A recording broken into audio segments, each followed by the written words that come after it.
ఈరోజు ముఖ్యంగా మాట్లాడుకోవాల్సింది మన డిప్యూటీ మేయర్ ధనరాజ్ యాదవ్ గారు చెప్పాలనుకుంటున్నాం.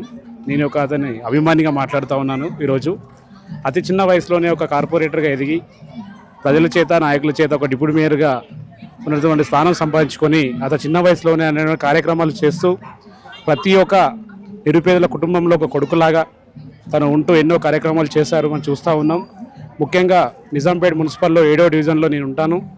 7వ డివిజన్లకి వారి శ్రీమతి అయినటువంటి ప్రణయ ధనరాజ్ యాదవ్ గారు కార్పొరేటర్గా వచ్చారు. మాకు ఇప్పటికీ 5 సంవత్సరాల నుంచి వాళ్ళు చేసినటువంటి సేవలు మర్చిపోలేనివి. ఎన్టీఆర్ నగర్ బస్తీ 191 కాలనీగా మారడానికి వాళ్ళు చేసిన కృషి చాలా ఉంది. ఎన్టీఆర్ నగర్లో ముఖ్యంగా ఉన్నటువంటి కాలనీ గ్రౌండ్ ఏర్పాటు చేయడం కానీ, వాటి ప్రహరీ గోడ నిర్మించడం కానీ, రోడ్లు, డ్రైనేజీలు, నిఘాపరంగా సీసీ కెమెరాలు, అంగన్వాడీ కేంద్రం, ఆల్రెడీ ముస్తాబైనటువంటి బస్తీ దవాఖానా, పిల్లలు ఆడుకోవడానికి పార్కులు, పెద్దల కోసము జిమ్ములు, వాకింగ్ ట్రాక్లు ఏర్పాటు చేసినటువంటి ఘనత మా కార్పొరేటర్ గారిది, మా ప్రణయ ధనరాజ్ యాదవ్ గారిది అని తెలియజేస్తున్నాం.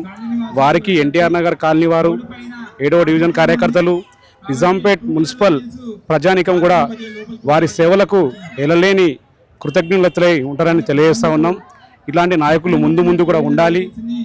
అలాంటి వాళ్ళు ఉంటేనే అలాంటి పేదలకు కూడా అండగా ఉంటుందని తెలియజేస్తూ, ఇలాంటి నాయకులకు మేము ఎప్పుడు కూడా కర్మన వాచ వాళ్ళకి ఎప్పుడు కూడా మేము పోరాడతామని, వాళ్ళ ఏ స్థానంలో ఉండడానికి కూడా మేము ముందుంటామని తెలియజేస్తూ సెలవు తీసుకుంటున్నాను.